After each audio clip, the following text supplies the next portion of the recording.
Hari Om Namah Shivaya, and Namaskar. Today, I'm going to talk about the missing time scale in neuroscience. Can long duration cultural expertise reveal new principles of the human brain? This lecture is addressed to the neuroscientists, physicians, psychologists, Sanskrit and IKS scholars, students, and the general audience. I hope you will like my effort. So my name is Nishant Mishra, and I'm a neurologist, stroke neurologist, and a neuroscientist. And I'm also a lifelong student of Sanskrit and the Indian knowledge traditions. Today, I want to propose a scientific idea, and it is a simple idea, but I believe it may have significant implications for the future of human neuroscience. Modern neuroscience has developed extraordinary technologies for studying the human brain. We can measure brain structure with MRI, the magnetic resonance imaging. We can record the electrical activity using EEG and MEG.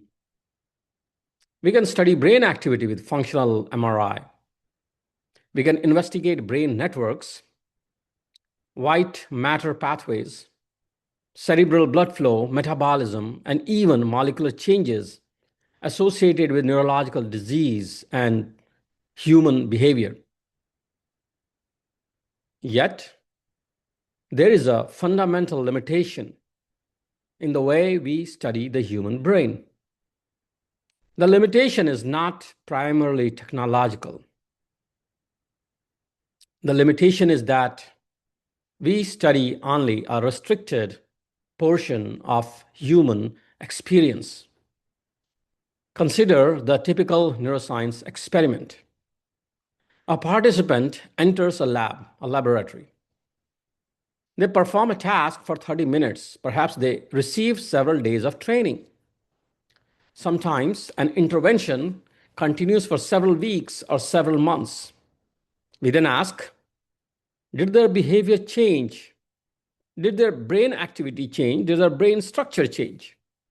These are important experiments, but human beings do not learn only for 30 minutes. We do not develop expertise only over 6 weeks.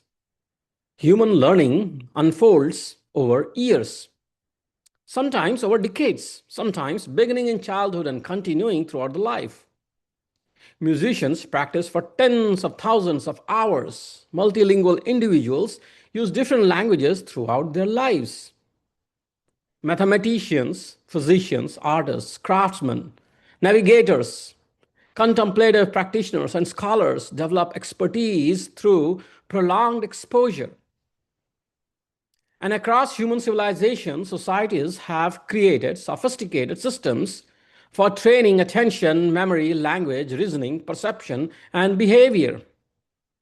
Many of these forms of human experience remain poorly studied by neuroscience. Therefore, today, I want to ask, what might neuroscience discover if we systematically studied people who have trained particular cognitive systems for 10, 20, 30, or 50 years?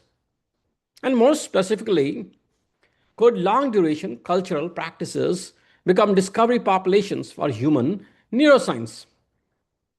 That's the question I want to ask. So, the experience changes the brain. Experience changes the brain. Let us begin with something that is well established. Let us begin with something that is well established. Experience changes the nervous system. Experience changes the nervous system. And this principle is called experience-dependent neuroplasticity.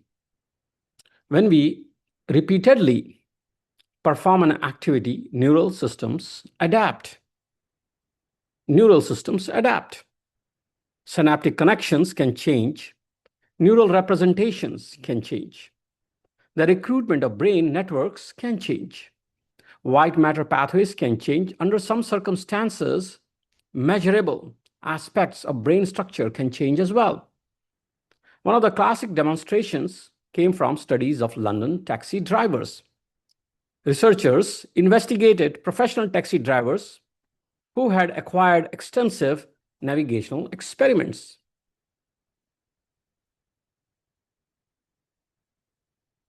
Navigational expertise. They reported differences involving the hippocampus, a structure critically involved in memory and spatial navigation. Musicians provide another example. Years of musical training involve auditory discrimination, motor coordination, sequence learning, sensory motor integration, attention, and memory.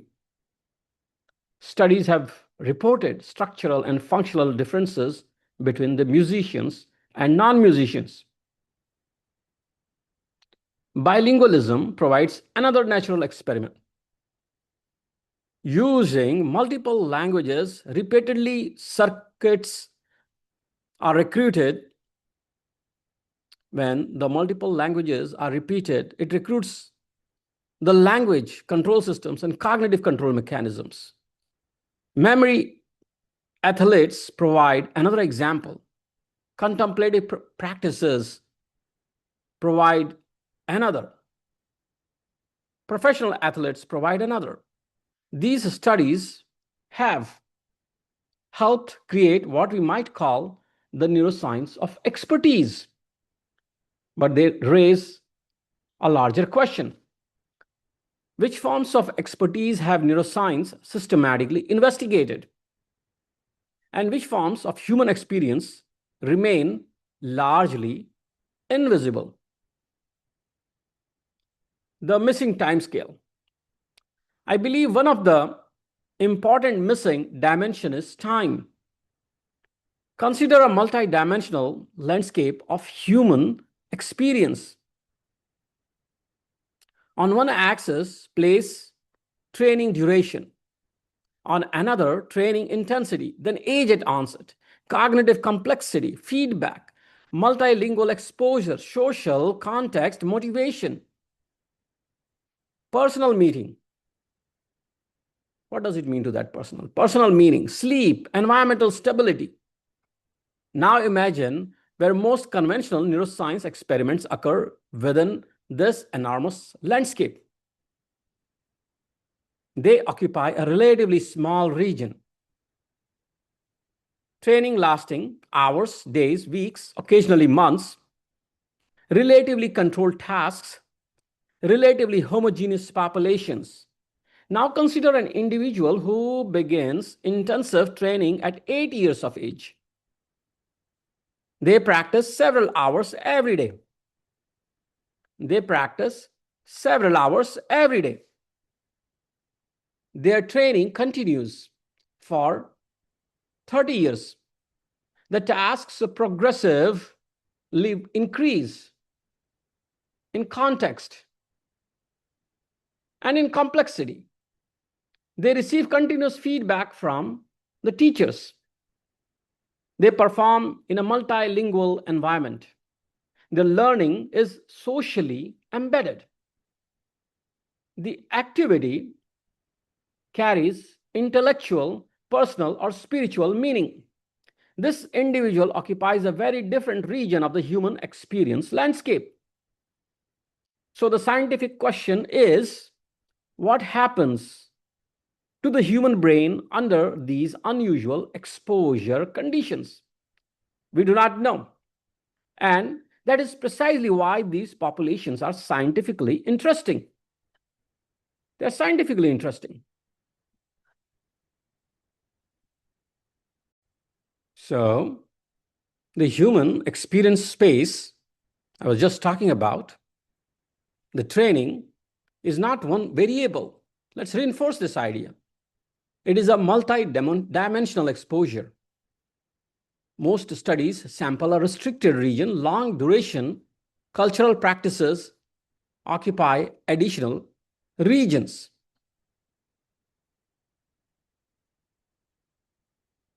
And the cultural expertise matters.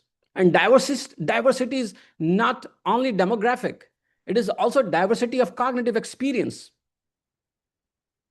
There's a diversity of cognitive experience. So, why Indian knowledge systems? That's the question. So, let's talk about Indian knowledge systems. I want to establish an important boundary immediately. The argument is not that ancient Indian texts contain modern neuroscience. That's not what I'm arguing or suggesting. The argument is not that Sanskrit terminology can be directly mapped onto brain networks. The argument is not that an MRI scan can validate a philosophical tradition. Those approaches are scientifically problematic. Indeed, I am proposing something different. Indian knowledge system, Indian knowledge traditions contain living populations who have undergone unusual forms of long duration cognitive training. Long duration cognitive training. First, an expert Vedic reciter or reciter, the one who recites the Vedic mantras and has learned it since long time, since his childhood. So some undergo years of intensive auditory, articulatory, sequential, mnemonic, and error correction training. Second, traditional Sanskrit grammarians. The grammarians. They may spend decades studying highly structured systems of phonology, morphology, derivation, semantics, interpretation, and debate. Third, Avadhana practitioners. They perform complex tasks involving memory, attention, linguistic generation, prospective memory, interference control, and delayed retrieval.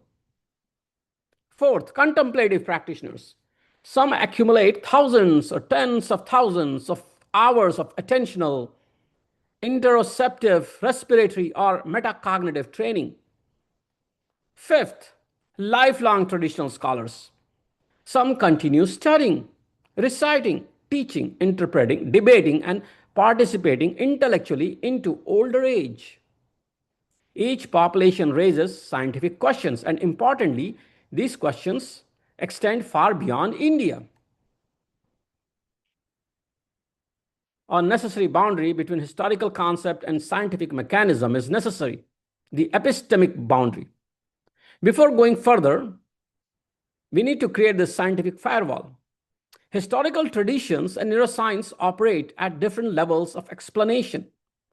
Consider the Sanskrit terms chitta, manasa, buddhi, smriti, prajna, dharana, dhyana, samadhi. It is tempting to say this term is the prefrontal cortex.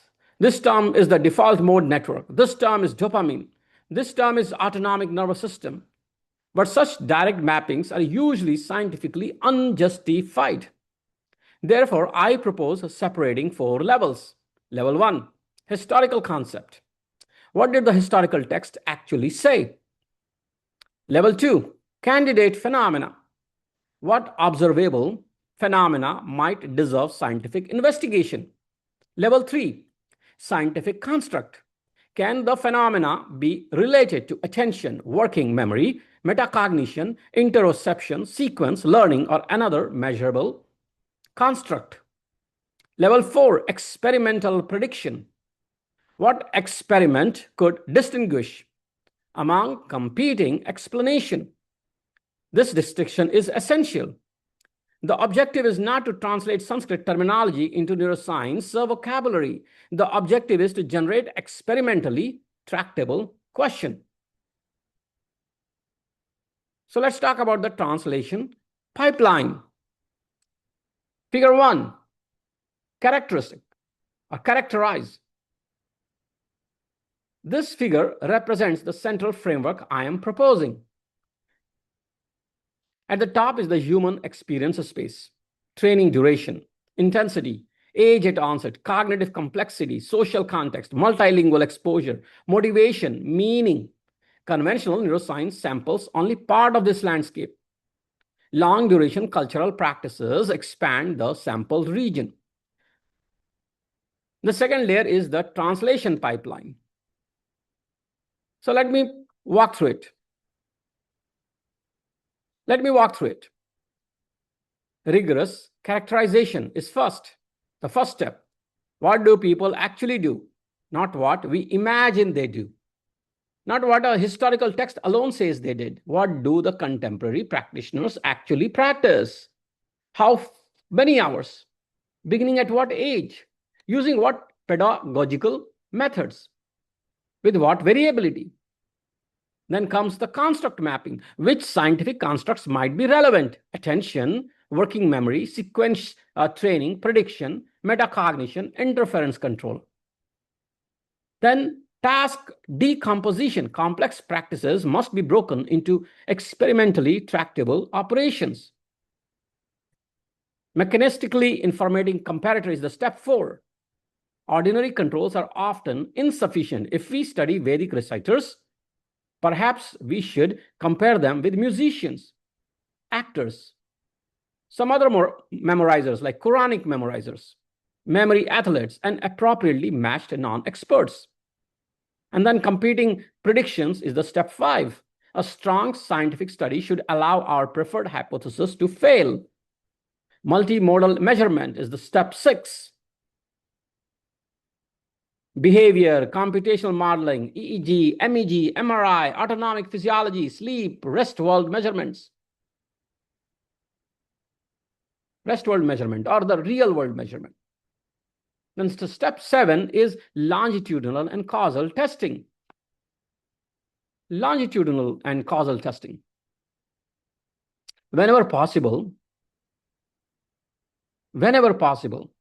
recruit participants before intensive training begins. Follow them prospectively. Replication and generalization is the step 8. Eventually, the scientific principle should become independent of the cultural population that generated the original hypothesis. That is critical. The endpoint is not neuroscience of Vedic recitation. The endpoint might be a general principle of sequence learning, or memory consolidation, or attention, or cognitive reserve.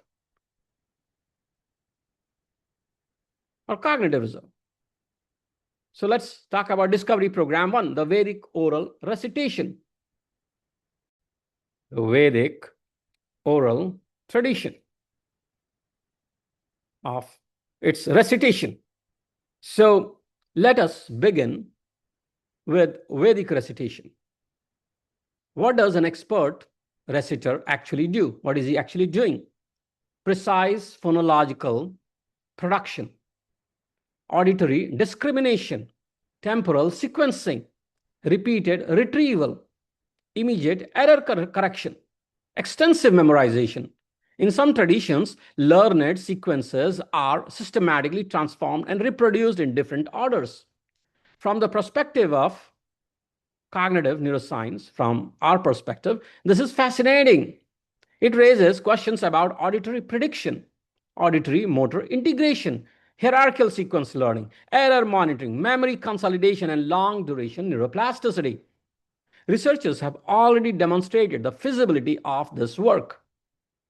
Structural MRI studies of professional Vedic Sanskrit Pandits have reported anatomical differences involving regions associated with language, memory, and visual processing. But these studies are cross-sectional. That means they cannot establish causation. Perhaps training changed the brain. Perhaps individuals with certain pre-existing characteristics were more likely to become expert reciters. Perhaps nutrition, education, multilingualism, socioeconomic status, physical activity, sleep, or others exposures contributed. Therefore, we need better studies. Imagine recruiting children before intensive Vedic training begins. Measure cognition, language, sleep, health, education, socioeconomic background, brain structure, brain function, then follow them for 10 or 20 years, which is difficult. But there are longitudinal studies of this kind in cardiovascular space, in stroke world. We do that. So it's possible. Difficult, but possible. So compare them with the musicians, verbal memorizers, memory athletes, and MASH controls. That would be an extraordinary natural experiment in human neuroplasticity. Human neuroplasticity.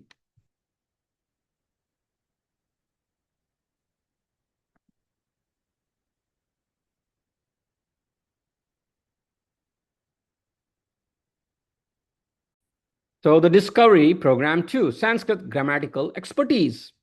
Now consider traditional Sanskrit grammar. I want to emphasize something here. The scientific question is not whether Sanskrit is the best language for the brain. That's not the question. This would be an ideological question disguised as neuroscience. The more interesting question is what happens when human being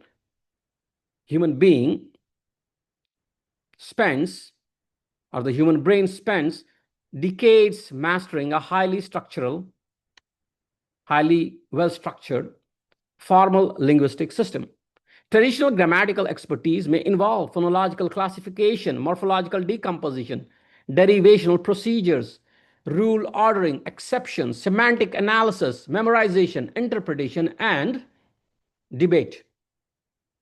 This raises question about hierarchical processing, working memory updating, procedural learning, metalinguistic awareness, error monitoring, cognitive flexibility, structured search through enormous rule spaces. Who should be the comparison population for this experiment? Formal linguists, mathematicians, computer programmers, literary scholars, multilingual experts? The objective would be to determine which adaptations reflect language expertise, which reflect formal rule-based reasoning, and which reflect prolonged intellectual engagement.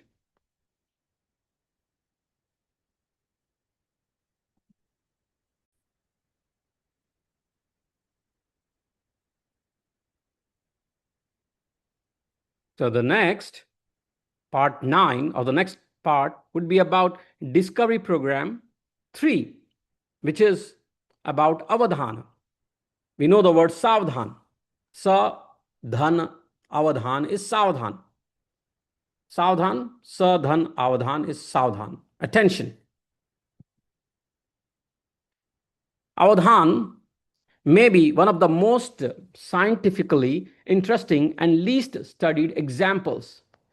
During an Avadhana performance, a practitioner may interact with multiple questioners, maintain incomplete task, generate constrained linguistic responses, monitor interference, remember information presented at different times, return to previous task, detect errors, and eventually retrieve information from an extended performance.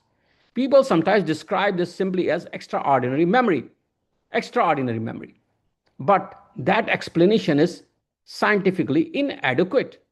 Perhaps the mechanism is working memory capacity, perhaps chunking, perhaps prospective memory, perhaps attentional scheduling, perhaps interference control, or perhaps metacognitive monitoring, perhaps extensive proceduralization, different mechanisms with different predictions. Therefore, the first step is not putting an avadhani, the person who does the avadhan, inside an MRI scanner. The first step is task analysis, record performance, measure response times, track errors, characterize information flow, analyze cue structure, measure interference, then bring component processes into the laboratory. This could become a powerful model for studying how multiple cognitive systems operate simultaneously. Let's talk about Discovery Program 4 now, contemplative practices. Contemplative neuroscience provides both inspiration and warning. Meditation research demonstrated that practices originating within religions and philosophical traditions can generate productive neuroscience, but the field also encountered major methodological problems. Samples, small samples, heterogeneous interventions, poorly characterized training histories, passive control groups, expectancy effect, flexible outcomes, and the tendency to group very different practices under the common single word called meditation. We need greater mechanistic precision. Focused attention is not identical to open monitoring. Mantra repetition is not identical to breath regulation. Breath regulation is not identical to self-inquiry. Different practices may recruit different mechanisms. Some may influence attention, other interoception, other autonomic physiology, others metacognition, others self-related processing. The scientific question is not, does meditation change the brain? That question is too broad. The better question is, which practice modifies which mechanism, in which individuals, under which conditions, and for how long? That's the question. That's the question. That's the question. That which practice modifies which mechanism and in which individuals, under which conditions, and for how long? That should be our question. Now let's talk about Discovery Program 5, Lifelong Scholarship and Cognitive Reserve. This fifth program may have direct relevance to aging and clinical neuroscience. Many traditional scholars continue intellectual activity throughout life: reading, memorization, teaching, debate, multilingual activity, social participation, interpretation, repeated retrieval of knowledge. Could these populations help us study cognitive reserve? Possibly.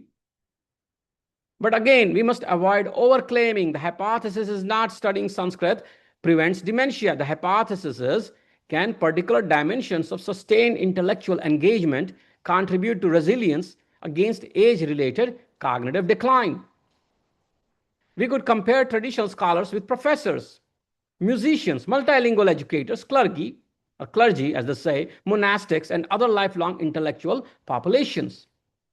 We could measure cognition longitudinally, brain imaging, vascular brain injury, neurodegenerative biomarkers, sleep, hearing, physical activity, social networks, mental health, medical comorbidities. If certain dimensions of lifelong engagement predict resilience across multiple cultures and expert populations, we may discover general principles of cognitive reserve. So the central problem, the causal inference. So we reach perhaps the most important part of this lecture now. Studying extraordinary population is easy to romanticize and difficult to do scientifically. The central problem is causal inference. Experts are self-selected. The experts are self-selected. People who continue training for decades may offer some differences, may differ from those who stop also. Socioeconomic status matters, education matters, multilingualism matters, nutrition matters, sleep matters, physical activity matters, social engagement matters, expectancy matters, survivorship matters, and years of training are poor measure of actual exposure. Therefore, we need rigorous science. Prospective cohorts, multiple comparison groups, detailed exposure measurement, pre-registration, reliable outcomes, adequate sample sizes, independent replication, open protocols, data sharing where ethically appropriate, publication of negative findings. This is especially important when studying culturally or nationally valued traditions. Researchers may consciously or unconsciously want positive results. They may want positive results. Open science is therefore not merely a technical preference. It is protection against motivated reasoning. So what would falsify the hypothesis? What would? Science progresses when hypotheses can fail. So suppose Vedic reciters, those who are doing the recitations of the Vedic mantras, chanting, perform better only on memorized material, but show no generalization. That would weaken the claim of generalized cognitive enhancements. It would weaken that claim. Suppose differences between expert reciters and controls exist before training begins. That would weaken causal claims about training induced plasticity. Suppose musicians and verbal memorizers, people who do verbal memorization, show same neural adaptations. That would weaken claims of uniqueness. Suppose contemplative practices do not produce changes beyond expectancy matched active controls. That would challenge claims of practice specific effects. Suppose lifelong traditional scholars show no greater cognitive resilience than comparable lifelong scholars from other disciplines. That would refine our theory of cognitive reserve. Negative results are not failures. The important message is that the negative results are not failures. They help identify the correct mechanism. They help with that. So we discussed about what would make the hypothesis fail. And it is very important. A serious research program must welcome all the negative results. We do that in medicine all the time, in other sciences all the time. We have to be careful, be aware of the sensitivities involved of the various practitioners, and we must respect that. But from the scientific standpoint, it's important that our research design is such that negative results are also acknowledged, its weaknesses are appreciated, and then better study design is formulated. For example, in medicine, what happens is, say, we, the researchers, believe that this medication should work. We initiate a randomized control trial. The trial fails. Phase 1 fails, or phase 1 is successful, phase 2 is successful, and then the drug doesn't work in phase 3 trial. We accept those results with humility.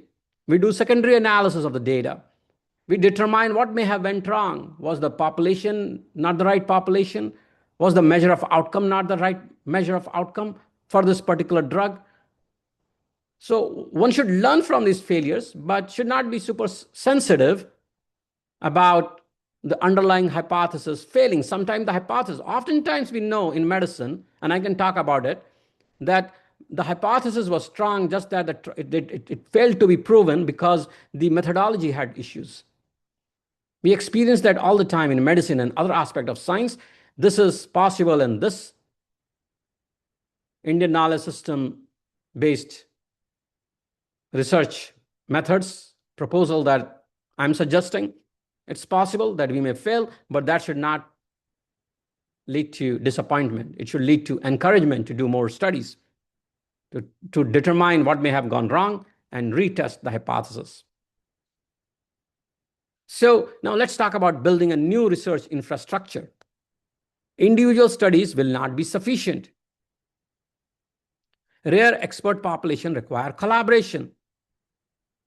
We need multi-site cohorts, shared protocols, common data elements, prospective developmental studies, computational models, standardized exposure measurements, and collaboration across disciplines.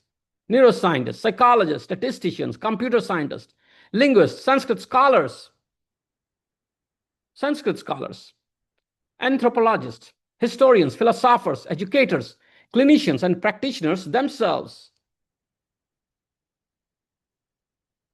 And that's why I tend to highlight this fact that in our Sanskrit universities, Sanskrit Vishwavidyalays, we have students who are learning to do, who are doing PhDs. I think it would be great if our Sanskrit universities in India collaborate actively with other institutions and test this hypothesis. It will create new opportunities for our students who are learning Sanskrits and other spiritual and shastras, spiritual texts and shastras. It will be very useful to them. So the communities being studied should participate in research design, recruitment, governance, and communication. But scientific independence must remain protected. Communities should help researchers ask better questions. They should not determine which conclusions scientists are permitted to reach. It should not prevent that. So the key aspect of this presentation that I want to give is a research agenda for the next decade. These are my opinions. I hope these are helpful. So I propose 7 priorities. First, create an open atlas for long duration cognitive practices around the world. Let's create that. Create an open atlas of long duration cognitive practices around the world. Establish prospective cohorts beginning before intensive training. Create comparative expertise cohorts using common experimental protocols. Develop computational phenotypes capable of transforming complex expertise into quantitative models. Study lifelong intellectual engagement, healthy aging, and cognitive reserve. Isolate components of complex practices and test them experimentally. Establish an international consortium for the neuroscience of cognitive diversity. I think this program should begin in India, but it should not end in India. It should begin in India. It should not end in India. People should consider other traditional memorization practices from other traditions. Indigenous navigation, oral historical traditions, traditional musical systems, calligraphy, craftsmanship,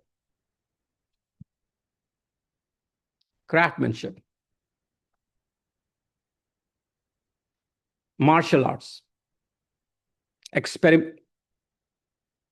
other experiments. Consider expert tracking. Human civilization have created extraordinary forms of expertise. They represent a largely unexplored scientific resource, and we should definitely exploit that. So let me conclude. Modern neuroscience has developed extraordinary technologies for measuring the human brain. But better technology alone will not guarantee better neuroscience. You must also expand the phenomena we study, the populations we investigate, the timescales we observe, and the hypotheses we are willing to consider. Long duration cultural practices provide access to forms of human experience that are difficult to reproduce inside laboratories. Their scientific value does not arise from antiquity. It arises from sustained, structured exposure. Indian knowledge system provide an important starting point. I'm really delighted to learn about these activities going on in Bharat, India. The Vedic recitation, the Sanskrit grammatical expertise, Avadhana, contemplative practice, lifelong scholarship.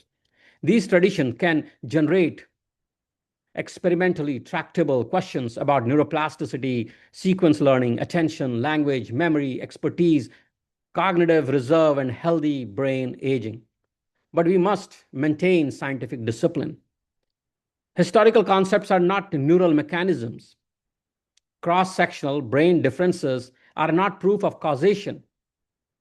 Brain images do not validate philosophical systems.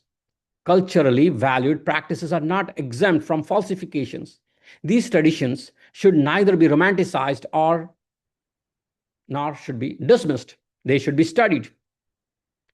And as discoveries are replicated, mechanistically explained and generalized, the findings should progressively become separated from the cultural traditions that generated the original hypothesis. Because the ultimate objective is not to create a neuroscience of Indian traditions, the ultimate objective is to build a more complete neuroscience of the human brain. Namaskar, and thank you for your attention. I will welcome any kind of questions, collaboration, correspondence on these topics that I just mentioned. As I said, I'm a faculty member at Yale University School of Medicine. I'm a neurologist, stroke neurologist. My email can be very easily found on the internet, nishant.mishra@yale.edu, or I can be contacted by my Nish Mishra.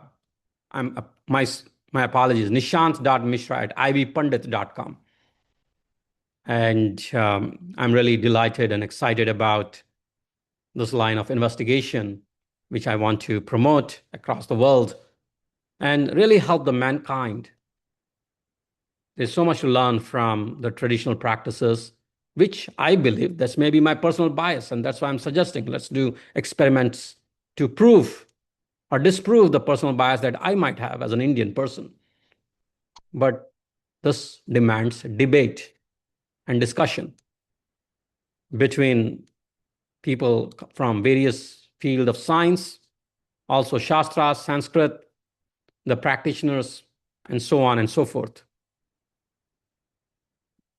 I would therefore welcome any communication, collaboration, opportunities to visit institutes in India or elsewhere